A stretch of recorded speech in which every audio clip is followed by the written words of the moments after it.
Est-ce que j'arrive à voir C'est mieux alors. Disons que...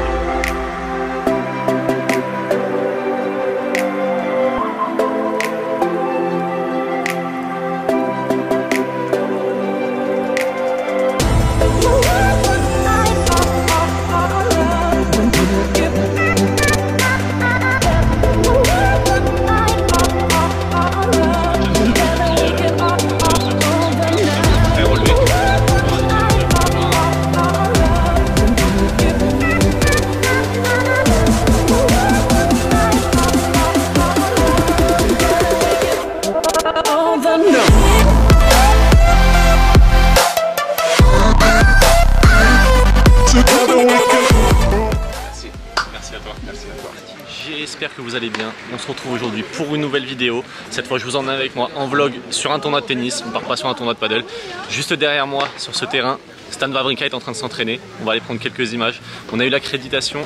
Merci au tournoi pour l'invitation. Pour toute la journée, on va pouvoir tourner de belles images, prendre de belles photos. Et comme d'habitude, je vous emmène avec moi. Et on retrouve tout de suite le joueur suisse à l'entraînement avec le français Arthur Rindaknek.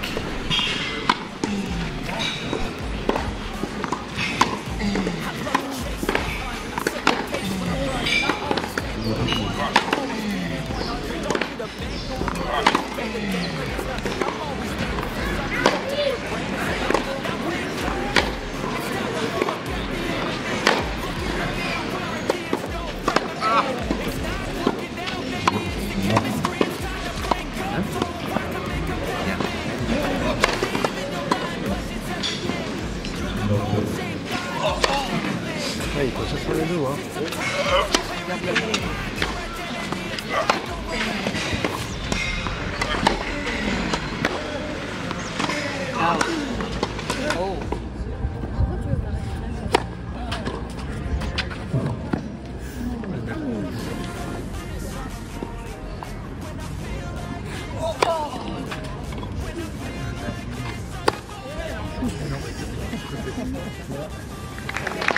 Fin de ce bel entraînement entre le Suisse et le Français. La team, regardez ce qu'il y a juste derrière moi là. Des terrains de padel. Je dois faire quoi? Bon, toujours blessé à la cheville. On verra tout à l'heure s'il n'y a pas moyen d'aller quand même faire un petit tour, même sans trop bouger, et histoire de prendre quelques images quand même. On ne peut pas repartir d'ici sans avoir des images au padel. Victoire en 2 manches de notre Français Antoine Escoffier au premier tour des qualifications. Jeu, c'est le match. Escoffier. 2 manches à 0, 6-3, 7-5, 6-3, 7-5. Et on retrouve tout de suite après Corentin Moutet à l'entraînement avec son coach pour préparer au mieux cette saison sur terre battue.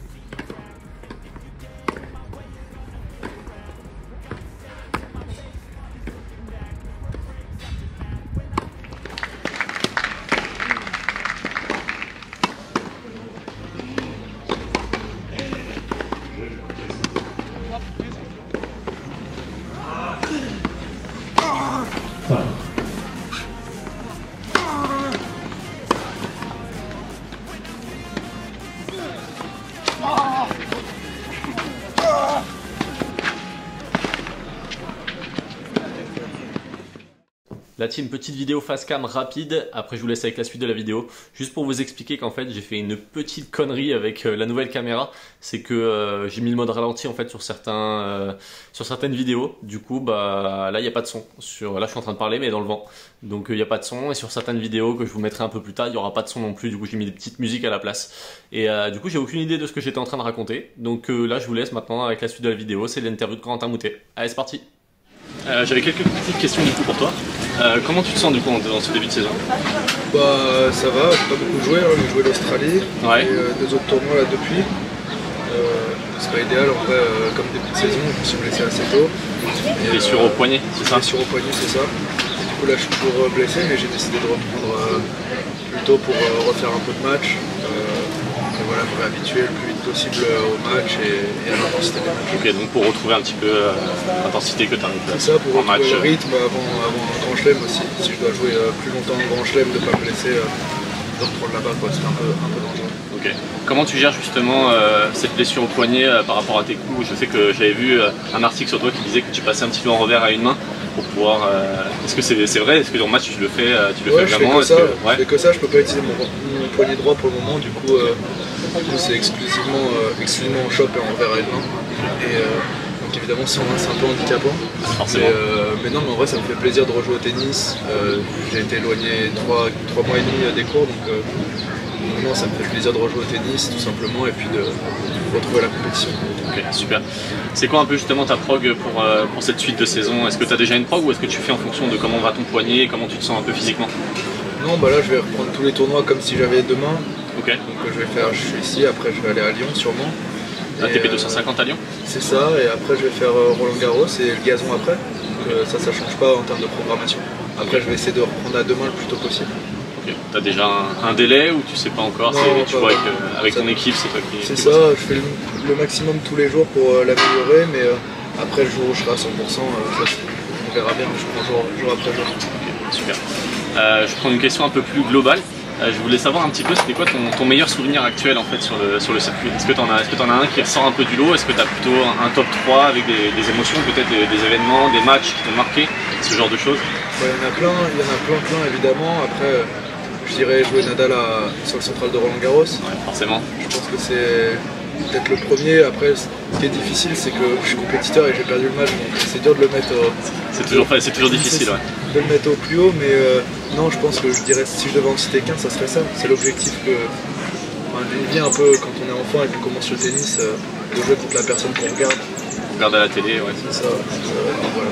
Donc ça c'était un peu un rêve de gosse et... ouais, c'est ça. Après, j'avais plus malheureusement une âme d'enfant quand je l'ai joué, donc j'ai pas autant rêvé en le regardant, mais je me rappelais quand même de quand j'étais petit, la manière dont je le regardais, et j'essaie quand même de garder un peu ça parce que c'était une chance de pouvoir jouer contre lui. Ok.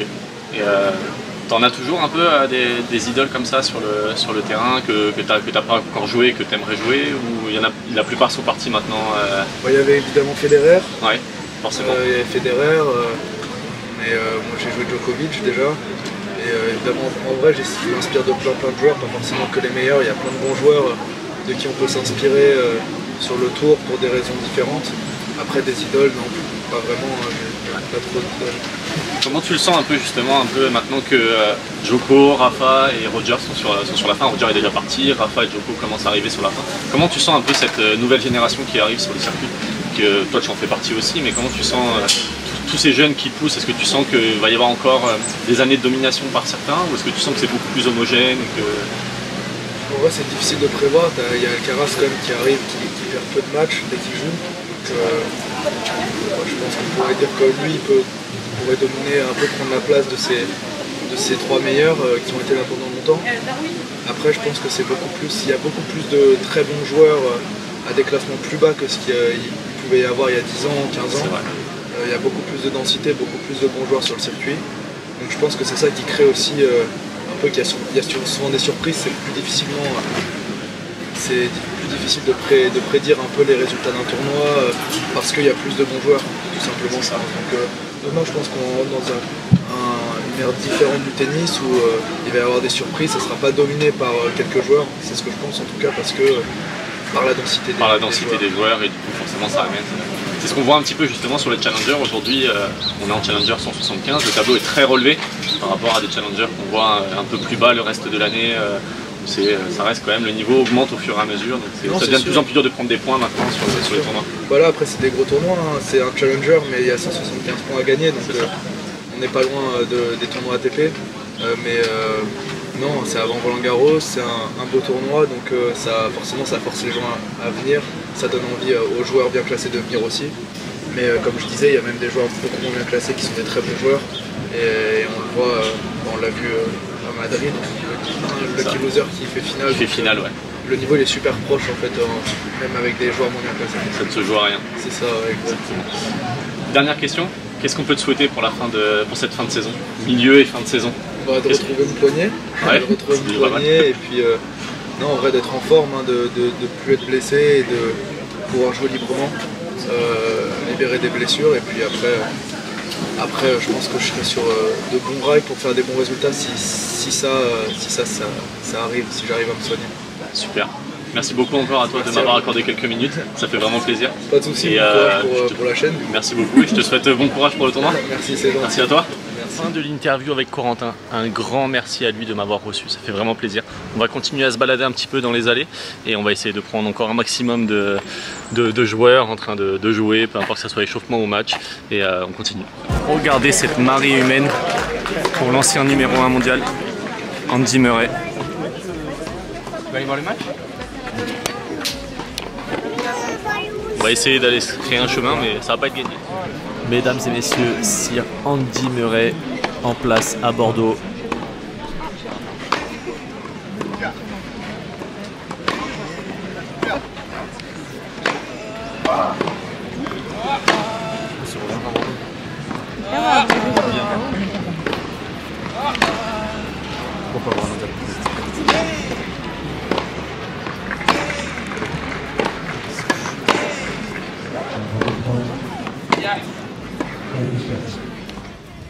On retrouve également l'ancien numéro 7 mondial, Fernando Verdasco, au premier tour des qualifications, qui s'est malheureusement incliné en 2 manches.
Le Marocain Elliot Benchetrit s'est quant à lui qualifié pour le 2e tour.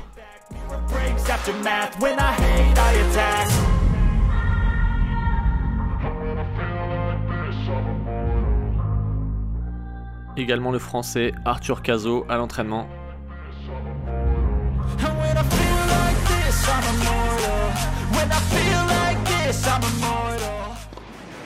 On a aussi pu apercevoir le jeune Arthur Fils, jeune espoir du tennis français, à l'entraînement avec l'Australien Kokinakis.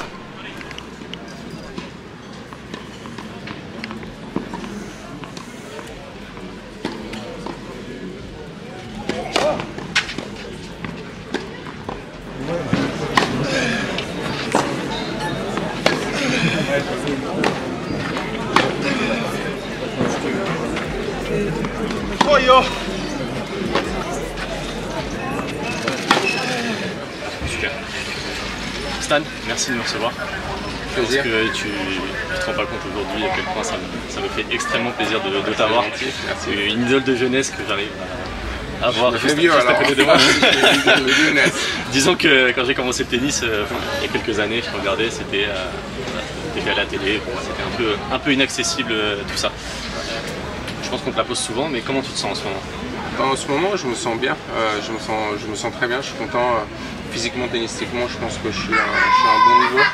C'est clair que voilà, j'ai envie de plus, j'ai toujours envie d'avoir plus, de gagner plus, d'aller plus loin et tout, mais j'ai 38 ans, je pense que depuis le début de l'année, dans l'ensemble, je joue bien, je gagne régulièrement des matchs dans tous les tournois, je me sens compétitif, je sais que quand je rentre sur le terrain, je suis capable de battre de très bons joueurs, je suis capable de battre pratiquement tous les joueurs. Il manque encore le fait d'enchaîner un peu cette confiance pour enchaîner dans les mêmes tournois, plusieurs matchs, avancer le plus loin possible, et c'est vrai que c'est un peu ça qui me manque, mais dans l'ensemble, je suis très content, d'être ici aussi à Bordeaux. C'est sympa. La transition entre Rome et Bordeaux, ça va? Elle est parfaite. Elle est parfaite. Non, elle est très bien. Je suis arrivé hier, je me suis entraîné ce matin. C'est vrai que j'ai joué les matchs par équipe il y a 20 ans ici. Ça fait longtemps, mais c'est aussi un plaisir de pouvoir revenir justement ici. Un club que j'apprécie, c'est une ville aussi. J'ai passé plus d'1 mois et demi à faire ma rééducation quand je me suis blessé il y a 1 an et demi pour le pied. Donc voilà, c'est une ville que j'apprécie énormément et le fait de pouvoir jouer un tel tournoi, c'est un plaisir. Comment tu sens justement l'accueil public, le public français, comment tu le sens avec toi? Pour l'instant très bien, en tout cas l'entraînement s'est très bien passé, il y a beaucoup de monde, c'est dimanche, il fait beau, il y a beaucoup d'enfants, j'essaie de donner un maximum de temps et c'est vrai qu'en France en tout cas, toutes ces dernières années, j'ai toujours eu un super accueil. J'ai joué à Marseille en début d'année, j'ai joué à Metz l'année passée, il y avait énormément de public, énormément de soutien. Donc oui, pour moi, la France, je me sens un peu à la maison. Parce que c'est un peu le cas, effectivement, on est gentil, beaucoup à te soutenir en France. Je m'y sens bien en tout cas quand je joue les matchs. Ok, super. Question un peu plus générale sur le circuit. Justement, on disait tout à l'heure que tu arrives entre guillemets sur la fin de ta carrière. Comment tu sens justement la nouvelle génération par rapport à tout ça? Tu sens que ça pousse vraiment très fort ou vous sentez quand même que l'expérience peut prendre le dessus à certains temps? Comment tu sens tout ça? Bon, j'ai 38 ans, donc il y a eu plusieurs nouvelles générations aussi depuis, hein, c'est vrai. Maintenant, je pense que les derniers qui sont arrivés, ils sont très forts et j'adore les voir jouer. Je parle de Alcaraz, qui est numéro 1 mondial, je parle de Rune, qui ont 20 ans, tout simplement, et ils sont très très forts, ils sont déjà tout en haut, ils gagnent les meilleurs tournois au monde. Je pense que cette année, elle est, en tout cas pour les fans de tennis, et moi y compris, elle est sympa à regarder parce que justement, tu as une génération de 19 ans à 35 ans, avec Novak qui a encore 35 ans, qui est encore présent, qui est encore numéro 1, numéro 2. Donc oui, c'est agréable à regarder, il y a de tout, il y a de tous les joueurs et c'est un plaisir. Super. Justement, en parlant de Djoko, Rafa et Roger, lequel t'as le plus embêté durant ta carrière tennistiquement? Sur lequel t'as eu le plus de mal à jouer? Ça peut peut-être changer en fonction des surfaces sûrement, on va dire, mais... C'est sûr que de toute façon, je les ai joués tellement de fois les trois et j'ai perdu tellement de fois qu'ils m'ont tous... tu as gagné aussi. J'ai aussi gagné un peu. Mais de très beaux matchs, je me souviens de finales, de certains grands chelems que tu as pu non, jouer. Mais j'ai des belles victoires, c'est sûr, mais j'en ai très peu par rapport à combien de fois je les ai joués. Mais je dirais le plus dur pour moi restera toujours Nadal, je pense. Avec son style de jeu, c'est vrai que gaucher, ça remonte un peu trop dans le revers, au-dessus de l'épaule, à une main, c'est toujours compliqué. Et c'est vrai que même si j'ai perdu des matchs très faciles contre Novak, contre Roger aussi, si je devais en choisir un, le plus dur, ça restera pas, notamment la finale de Roland Garros 2017 où on se sent perdu tout simplement, on a envie que ça se finisse vite. Je comprends. Bon, enfin, je comprends non parce que je n'ai pas vécu, mais j'imagine. Qu'est-ce qu'on pourrait te souhaiter pour cette fin de saison et pour peut-être des saisons à venir? Est-ce que tu as des objectifs? Non, bien sûr, mes objectifs. J'aimerais bien, avant la fin de ma carrière, regagner un titre. Peu importe la catégorie de tournoi, ça c'est vraiment mon objectif pur. J'ai envie de remonter au classement, j'ai envie de remonter dans le top 50, voire plus haut si possible. Mais tout ça, voilà, pour moi, c'est de continuer à kiffer ce que je fais. Et si je continue à jouer au tennis, c'est parce que je suis encore passionné par ça, parce que j'aime ça, j'aime m'entraîner, j'aime tout ce qu'il y a autour du tennis. Cette passion est toujours intacte. Je sais aussi que le jour où j'arrête, il n'y aura pas de retour, tout simplement. Donc on essaye de tirer un maximum le plus loin possible, le plus longtemps possible, tant que je sens que je suis compétitif et je me sens capable de battre les meilleurs. J'ai envie de profiter de ça, et c'est vrai que jouer ici la semaine ici à Bordeaux, quand je vois le public qu'il y a déjà aujourd'hui un dimanche, quand je vois tous les jeunes qui sont là, c'est un plaisir supplémentaire. Super. Merci à toi en tout cas de m'avoir reçu, et je te souhaite le meilleur pour la fin de la saison. Merci. Merci à toi. Merci à toi. Fin d'interview avec The Stan, les gars. The Stan. Je pense que je peux presque mourir en paix maintenant. C'est incroyable. Un grand merci à l'organisation, à toute l'équipe. Je vous mentionnerai là tous tout en bas. Et j'espère qu'on pourra renouveler ça sur les futures années qui pourront suivre. Et en tout cas, c'était vraiment génial. On va essayer d'aller sur le court central. Cérémonie d'ouverture. C'est full. On va essayer de se faufiler pour essayer de trouver quelque chose et de vous filmer un peu ça. Mesdames et messieurs, accueillir aussi sur le court central l'un des jeunes espoirs français, Lucas Volaché. Corentin Moutet, Adrian Manario, Monsieur Richard Gasquet. Extrêmement ravi d'accueillir Stan Wawrinka. Vous pouvez faire une ovation pour les joueurs qui participeront à cette 14e